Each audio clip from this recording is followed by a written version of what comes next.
So welcome back friends, मेरा नाम है रणबीर और आज की इस वीडियो में हम ट्रिपल आईटी भोपाल का कॉलेज रिव्यू करेंगे और पता करेंगे वहाँ की प्लेसमेंट, इंटर्नशिप, कैंपस, हॉस्टल्स और बाकी सारी रियलिटी। इसके लिए हमारे साथ जुड़े हुए हैं सुनक, जो कि ट्रिपल आईटी भोपाल के मैथमेटिक्स एंड कंप्यूटिंग ब्रांच हैं। तो सुनक, अपने ऑडियंस को हाई कर देना और अपना एक छोटा इंट्रोडक्शन दे देना। हाय दोस्तों, मेरा नाम सौनक गांगुली है और मैं ट्रिपल आईटी भोपाल में सेकेंड ईयर में पढ़ रहा हूँ। मेरी ब्रांच मैथमेटिक्स एंड कंप्यूटिंग है। तो इसके बाद बात करें सुनक कि आपने ट्रिपल आईटी भोपाल को ही क्यों चूज किया। आपके पास ट्रिपल आईटी पुणे और मिड ट्रिपल आईटीज के ऑप्शंस होंगे, तो आपने ये क्यों चूज किया और एनआईटीज के भी ऑप्शंस होंगे, वाई? देखिए, मेरा जो रैंक हुआ था वो लगभग 44,000 के आसपास था। इस रैंक पे मुझे जनरल कैटेगरी में एनआईटी के लोअर ब्रांचेस मिल रहे थे, मतलब कोर ब्रांचेस, सिविल, बायोटेक वगैरह, और मिडिल टीयर ट्रिपल आईटीज में थोड़े चांसेस बनते थे, या फिर एकदम ही लोअर ट्रिपल आईटीज। तो मैंने क्या किया, पहले अपने ब्रांच को प्रेफरेंस दिया कि मुझे अच्छे ब्रांचेस ही लेने हैं, लोअर ब्रांचेस तो लेने नहीं थे। तो ट्रिपल आईटीज ऑप्शन बचा था। उसके बाद मैंने प्लेसमेंट और लोकेशन देखी, तो ट्रिपल आईटी भागलपुर,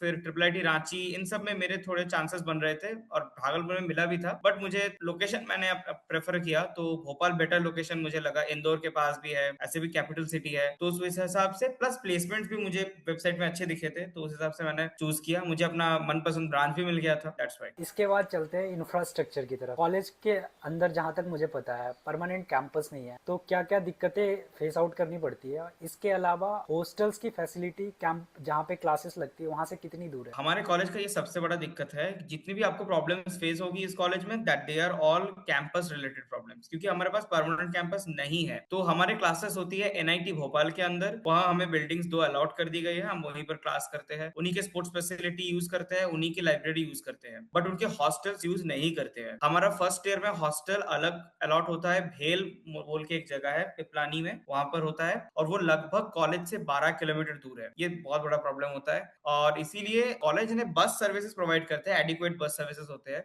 बट वो एकदम परमानेंट टाइम पे होते हैं। जैसे क्लासेस शुरू होते हैं फर्स्ट ईयर में 9 बजे से, और 5 बजे तक क्लासेस चलते हैं। तो 8 बजे बस छोड़ेगी, और 5 बजे वहां से बस छोड़ेगी हॉस्टल तक। सेम गर्ल्स के लिए भी सेम चीज है।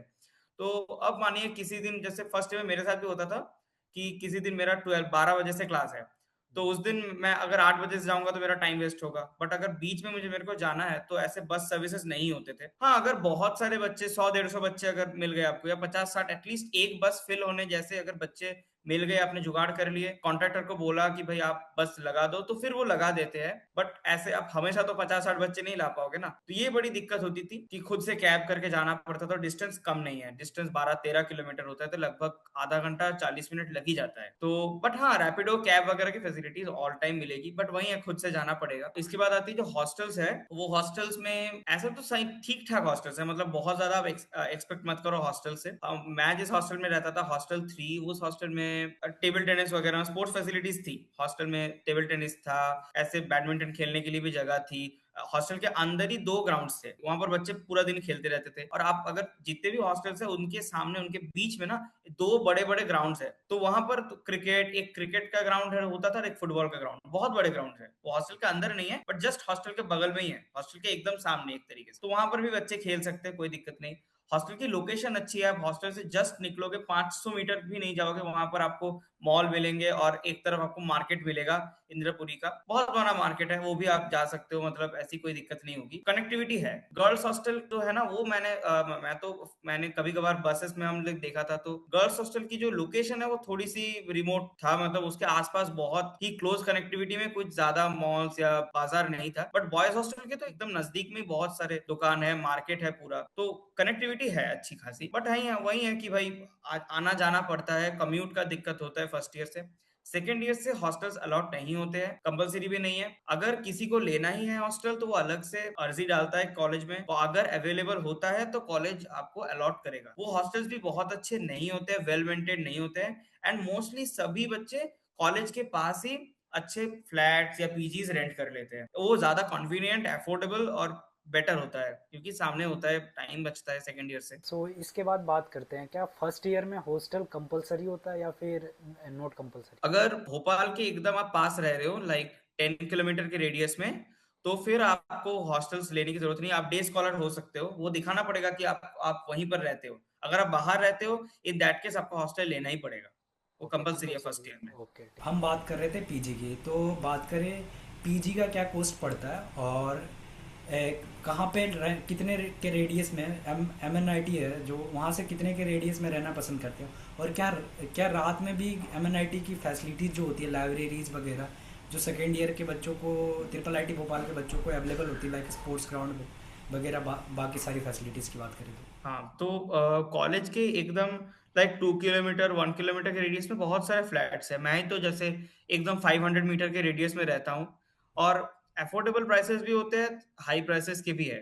अफोर्डेबल मतलब मंथली 1.5 थाउजेंड से लेकर 2,000 तक के रेंट के आपको अपार्टमेंट्स मिल जाएंगे। और आप तो अकेले नहीं रहोगे, तो आपके साथ और भी 3-4 दोस्त लेकर ही रहोगे आप, तो आपको मतलब वो अफोर्डेबल होता है, हॉस्टल से ज्यादा अफोर्डेबल है, ये मैं बता सकता हूँ। जहां पर बात रही कि मैनिट के फैसिलिटीज की, तो लाइब्रेरी खुली रहती है। जितना मैनिट के बच्चों को मिलता है लाइब्रेरी का एक्सेस, उतना ही हमें भी मिलता है। वर्किंग डेज में एकदम रात 9 बजे तक आपको मिलता है। सुबह सुबह जब से स्टार्ट होता है, 8 बजे से स्टार्ट होता है लाइब्रेरी, 9 बजे तक मिलता है आपको, कोई दिक्कत नहीं है, आप जाओ। और संडे को शायद शाम के 6 बजे बंद हो जाता है संडे को, और वो आपको हर दिन मिलेगा, सेकंड ईयर इवन की फर्स्ट ईयर से भी आपको मिलेगा लाइब्रेरी का एक्सेस। स्पोर्ट्स फैसिलिटी का जो एक्सेस है, वो थोड़ा सा यहाँ पर दिक्कत होती है, क्योंकि उनका जो स्पोर्ट्स एरिया है मैनिट के अंदर, उस एरिया में जो उनका स्पोर्ट्स कॉम्प्लेक्स है, वो एक पर्टिकुलर दिन में 2 घंटे के लिए ट्रिपल आईटी के बच्चों के लिए अलाउड होता है। वो शायद शाम के 5 बजे से 7 बजे या 3 बजे से 5 बजे, ऐसा कुछ टाइम है। और अगर कोई इंटर ट्रिपल आईटी कॉम्पिटिशन चल रहा है या फिर ऐसा कोई बड़ा इवेंट है, तो आप परमिशन लेके स्पोर्ट्स कॉम्प्लेक्स में प्रैक्टिस कर सकते हो, ऐसी कोई दिक्कत नहीं है। मैंने अपने बैचमेट्स को भी देखा है जो बैडमिंटन वगैरह में इंटर ट्रिपल आईटी खेल रहे हैं, वो लोग वहां जाके प्रैक्टिस करते हैं, परमिशन लेना पड़ता है, आप ऐसे ही जाके नहीं घुस सकते। अगर आपको जाना है तो स्पेशली एक विंडो कर दिया जाता है 3 से 5 बजे, वो परमिशन लेके आप जा सकते हो। बाकी ऐसे रात के टाइम पे तो अलाउड नहीं होता है। हाँ, अगर परमिशन होगी तो आपको अलाउड होगा, बट वो मिलती नहीं है परमिशन। बाकी लैब्स वगैरह की फैसिलिटीज मोस्टली हमारे पास ही है, मतलब हमारे ट्रिपल आईटी भोपाल के खुद के ही लैब्स है, या फिर एनआईटी के ही लैब्स हमें दे दिए गए हैं, तो हम लोग जितनी जरूरत होती है उतना कर लेते हैं। आगे अगर आपको कोई किसी को ज्यादा कुछ बनाना है, कुछ करना है, तो उसके लिए आप अलग से लिख सकते हो। ट्रिपल आईटी के ही खुद के लैब्स है, या फिर अलग से आप एनआईटी के भी लैब्स को एक्सेस कर सकते हो, बट उसके लिए परमिशन चाहिए होती है। ट्रिपल आईटी के लैब्स आप कभी भी एक्सेस कर सकते हो। इसके बाद बात करें कि जो आप लैब फैसिलिटी की बातें कर रहे हैं, तो क्लासेस जो लगती है वो आपके मैनेट में कहाँ पे लगती है, और कितना एरिया अलॉट किया गया है ट्रिपल आई टी भोपाल को उसके लिए। जो फर्स्ट ईयर के बच्चे हैं उनको एकदम मैनिट के एंड में एक बिल्डिंग है, हमारी नई बिल्डिंग बनी है, एमपी स्टेप नाम है उसका, वहां पर क्लासेस लगते हैं। सारे क्लासेस एयर कंडीशनड है, वैसे स्मार्ट बोर्ड वगैरह सभी है। वो लगभग मैनिट के जो गेट है ना, उससे लगभग 2 किलोमीटर अंदर है, पूरा अंदर ही अंदर रास्ता जाता है, तो ऐसा कोई दिक्कत नहीं है। बसेस लेकर जाते हैं हर दिन, एकदम कॉलेज वही बिल्डिंग के सामने उतारेंगे, वहीं से लेकर आएंगे, और बसेस की कोई दिक्कत नहीं है। और बाकी सेकेंड ईयर से एक एनटीबी नाम की बिल्डिंग है, न्यू टीचिंग ब्लॉक, वो मैनिट के साथ ही हम लोग एक शेयर करते हैं।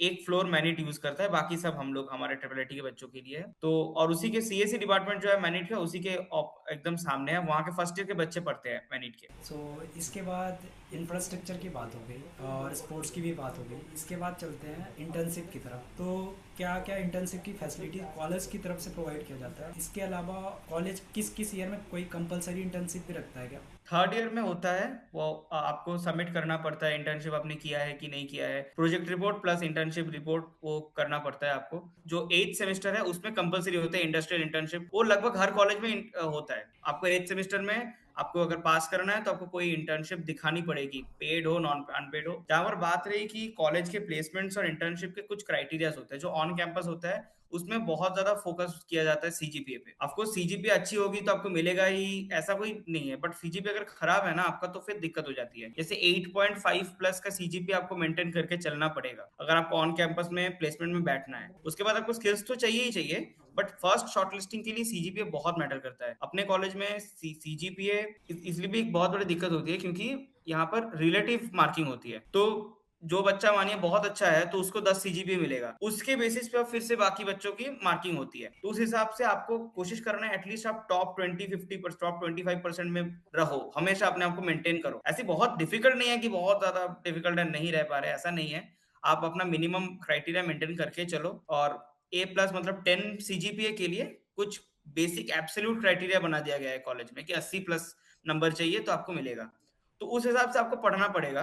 अगर आप पढ़ते हो, सीजीपीए अच्छी रहती है, तो आपको शॉर्टलिस्टिंग करने में बहुत आसानी होती है। और क्योंकि जो एनआईटी भोपाल के जो कंपनीज आती है, वही कंपनी ट्रिपल आईटी में भी ऑफर करती है। ऑफ कैंपस में तो आप कोई कभी भी जा सकते हो, बट ऑफ कैंपस भी सीजीपीए पहले देखा जाता है। तो सीजीपीए को मेंटेन करना, जो भी आएगा कॉलेज, उसको सीजीपीए 8.5 के ऊपर मेंटेन करनी होगी। मतलब वो उसका टारगेट होना चाहिए कि उससे नीचे ना हो एटलीस्ट। ईसीई ब्रांचेस, जो कोर ब्रांचेस थोड़े ईसीई पीसीई जैसे ब्रांचेस, उसमें तो मतलब करना ही करना है, 8.5 9 के ऊपर आप रखो ना तो अच्छा है। और अगर जो टेक ब्रांचेस है उनमें थोड़ा सीजीपीए कम होने पर भी चलता है, बट जितना ज्यादा सीजीपीए उतनी शॉर्टलिस्टिंग के चांसेस बढ़ जाते हैं। इसके बाद चलते हैं प्लेसमेंट की तरफ, जो सबसे इम्पोर्टेंट क्राइटेरिया होता है किसी कॉलेज को चूज आउट करने के लिए।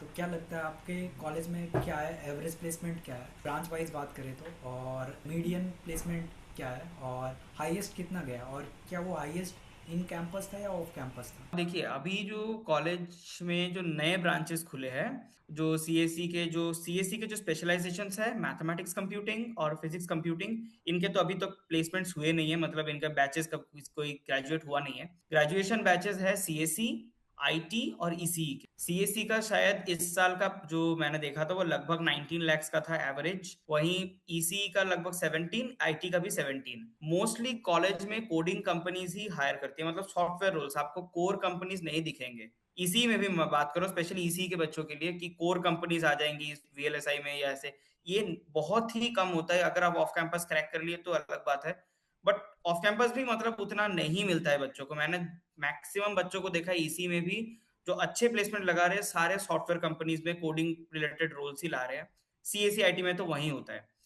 और बात यह है कि जो प्लेसमेंट वेबसाइट में दिया गया है, ऑन कैंपस और ऑफ कैंपस दोनों मिला के दिया गया है, ठीक है। ऑन कैंपस प्लेसमेंट में क्या होता है कि लगभग 30% बच्चों को 30% बच्चे एलिजिबल नहीं होते हैं।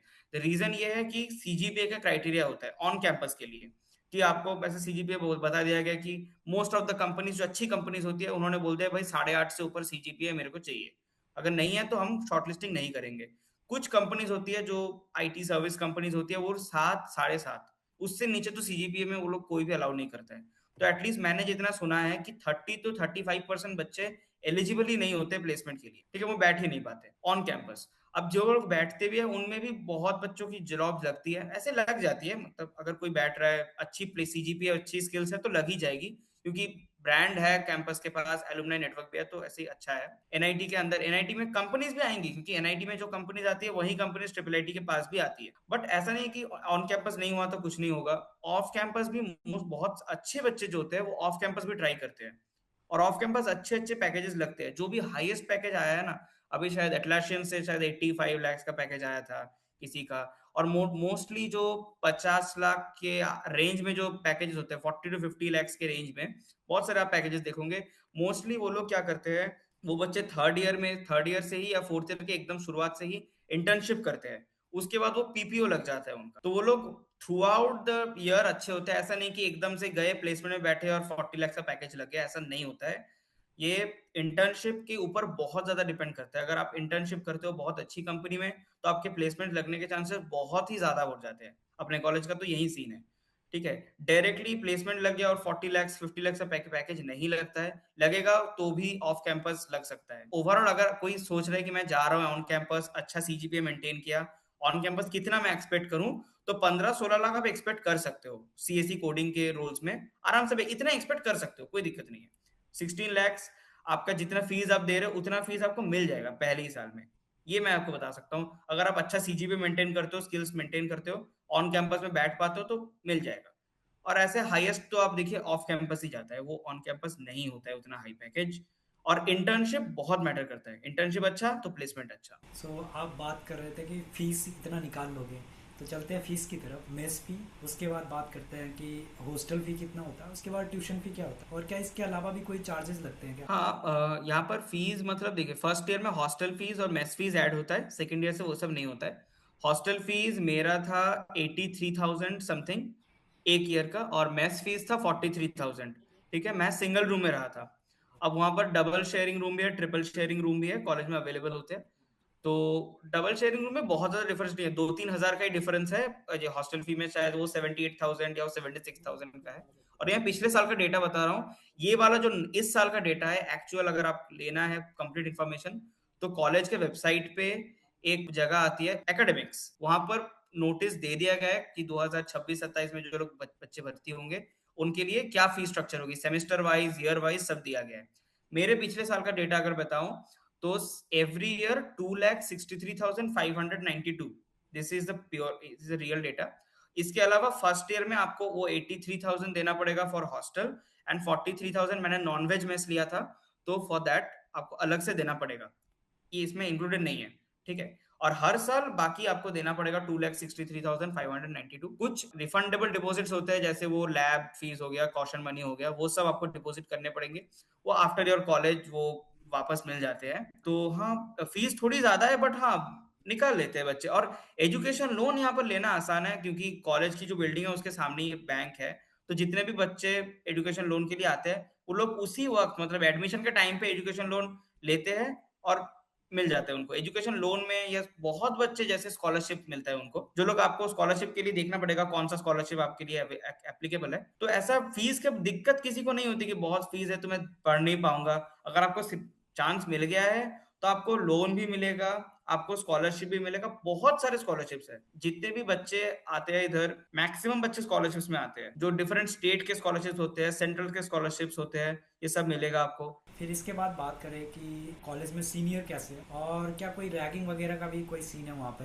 सीनियर्स बहुत अच्छे हैं, ऐसे बहुत ही अच्छे सीनियर्स मिलेंगे। मैं भी जब आया था, सीनियर्स ने ही हमेशा से हेल्प किया है। जब एडमिशन प्रोसेस चल रहा था उस टाइम भी सेकंड ईयर थर्ड ईयर के सीनियर्स वहाँ थे, वो लोग कंटिन्यूस हेल्प कर रहे थे। अभी भी मैं सीनियर्स के साथ कनेक्टेड हूँ। रैगिंग का कोई सीन नहीं है, जिससे मैं गारंटी लेके बताता हूँ किसी का रैगिंग नहीं होगा। क्योंकि पहली बात, फर्स्ट ईयर में हॉस्टल्स तो अलग होते हैं, तो आपको इंटरेक्ट करने का उतना मौका नहीं मिलेगा। कॉलेज में जाओगे तो ही इंटरेक्ट होगा। फर्स्ट ईयर का जो बिल्डिंग है, कॉलेज बिल्डिंग है, वो भी 3 किलोमीटर दूर है सीनियर की बिल्डिंग से, ठीक है। और अगर आप कहीं पर गए भी एनटीबी, मतलब सीनियर्स की बिल्डिंग में, तो कोई रैगिंग नहीं होती है। अपने अपने मैं 1 साल रह चुका हूँ कॉलेज में, किसी ने रैगिंग नहीं किया।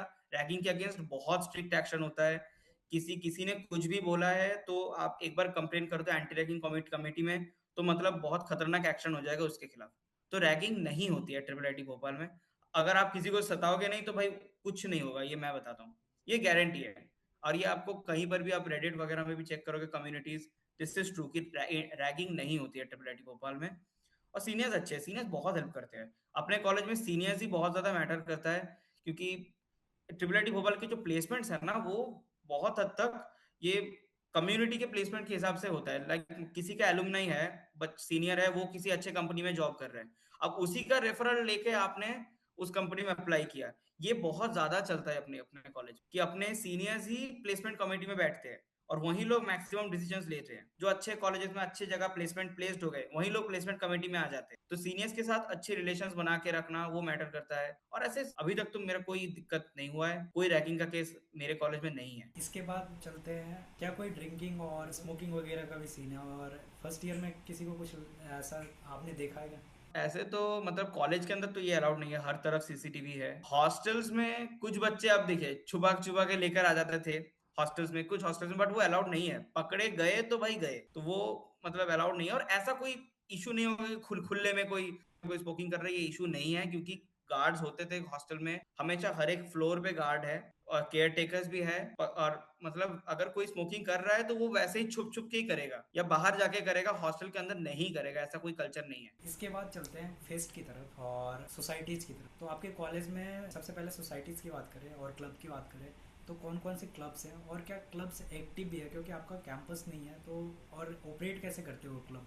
हाँ, क्लब्स क्लब्स बहुत सारे हैं हमारे। ऑलमोस्ट हर एक सेक्टर के लिए हमारे पास क्लब्स है। जैसे गाने, मतलब कल्चरल इवेंट्स के लिए आरजू क्लब है, रोबोटिक्स एंड ऑटोमेशन ये सब के लिए स्पार्क क्लब है, कोडिंग के लिए हमारे पास कोडेम क्लब है, जो हैकाथॉन्स होते हैं उसके लिए अलग से क्लब है। हमारे जो कॉलेज में कोडिंग कल्चर में ही तो बहुत सारे क्लब्स है, एक और भी है, हैक एक्जियोस नाम का भी है। फिर जो हैकर रैंक, जो कैंपस की हैकर रैंक जो आपको पता होगा, कॉम्पिटेटिव प्रोग्रामिंग प्लेटफॉर्म है, उन लोगों ने हमारे कॉलेज के साथ पार्टनर किया है। तो वो लोग हमारे कॉलेज में ऐसे इवेंट्स करवाते रहते हैं, तो उन लोगों ने भी अपना क्लब बना लिया है। वैसे क्लब्स तो बहुत मिलेंगे आपको, स्पोर्ट्स के भी क्लब्स होते हैं। आप खुद भी आके क्लब्स बनाओ ना, अगर आपको कोई क्लब बनाना है आप कोऑर्डिनेटर बन सकते हो, आप मैनेज कर सकते हो। आप प्रोफेसर के पास जाओ, ऑफिशियली आप रजिस्टर्ड हो जाओगे। क्लब्स एक्टिव होते हैं, नॉर्मली बहुत सारे एक्टिविटीज चलती ही रहते हैं। हाँ, ऑन कैंपस की जो आप बात करो कि कैंपस नहीं है तो कैसे ऑपरेट करते हैं, तो ऐसे जैसे जैसे हम लोग, मैं खुद स्पार्क क्लब का मेंबर हूँ, तो रोबोटिक्स क्लब है, तो हमारे पास रोबोटिक्स लैब है, तो हम रोबोटिक्स के कई सारे इवेंट्स करवाते रहते हैं कॉलेज के इधर उधर। फिर एनआईटी का भी हमें फैसिलिटीज मिलती है, ऑडिटोरियम वगैरह के, अगर हमने कोई क्लब्स लगाने हैं। और फिर एनआईटी भोपाल की भी जो क्लब्स है, जैसे उनके एआई का क्लब हो गया, गूगल डेवलपर ग्रुप का क्लब हो गया, ये उनके क्लब्स है, हमारे नहीं है। तो वो लोग भी हमारे कॉलेज में आके पार्टिसिपेट करवाते हैं बच्चों को, हम भी उनमें पार्टिसिपेट करते हैं। तो ये क्लब्स है, सोसाइटीज भी है, और वो ऑपरेट करते हैं। फेस्ट की अगर बात करूं तो हमारे दो मेन फेस्ट है, एक है नाईमैक जो हमारा कल्चरल फेस्ट है, और एक एनआईटी भोपाल का है मैफिक, वो हमारा नहीं है, और वो फर्स्ट ईयर वालों के लिए अलाउड नहीं होता है उधर जाना। बट मैफिक के बहुत सारे इवेंट्स होते हैं, जैसे कोई टेक्निकल इवेंट हो गया, कोडिंग इवेंट हो गया, वहां पर ट्रिपल आईटी के बच्चे परमिशन लेके अलाउड होते हैं, क्योंकि वहां के क्लब्स मैफिक में पार्टिसिपेट करवा रहे बच्चों को, तो ट्रिपल आईटी के बच्चे भी पार्टिसिपेट कर लिए, ऐसा होता है। तो ये इवेंट जो आप बता रहे हो, ये जी, आपका जो अपना इवेंट है, ये आपके हॉस्टल्स के पास होता है या एमएनआईटी के कैंपस में होता है या कहाँ होता है ये? ये एमएनआईटी के कैंपस में होता है, वहां पर ही हमारा सारा फैसिलिटीज लगाए जाते हैं। और इसके अलावा भी जैसे फ्रेशर्स पार्टी हुआ था, तो वो अलग से एक जगह ली गई थी, अलग से जगह, वो सीनियर्स ने सारा करवाया था काम, वहां पर अलग से मतलब कॉलेज और कैंपस से भी दूर एक जगह पे हमारा फ्रेशर्स पार्टी लगाई गई थी। फिर जो एक स्पोर्ट्स मीट हुआ था, inter triple IT sports meet, वो हॉस्टल्स में हुआ था, वो मैनेट के अंदर नहीं हुआ था, वो हॉस्टल्स के अंदर, हॉस्टल के सामने ग्राउंड है, हॉस्टल के अंदर भी ग्राउंड है, डिफरेंट स्पोर्ट्स था, फुटबॉल, आर्म रेसलिंग, फिर आपका क्रिकेट हो गया, बैडमिंटन हो गया, टेनिस, सब चीजें आपको अवेलेबल होगी, वो हॉस्टल्स के अंदर होते हैं, स्पोर्ट्स मीट सारा हॉस्टल्स के अंदर है। और अगर आपको ये टेक्निकल फेस्ट वगैरह, ये सब कॉलेज के अंदर होते हैं, एमएनएनआईटी के सो इसके बाद बात करते हैं सिटी लाइफ की।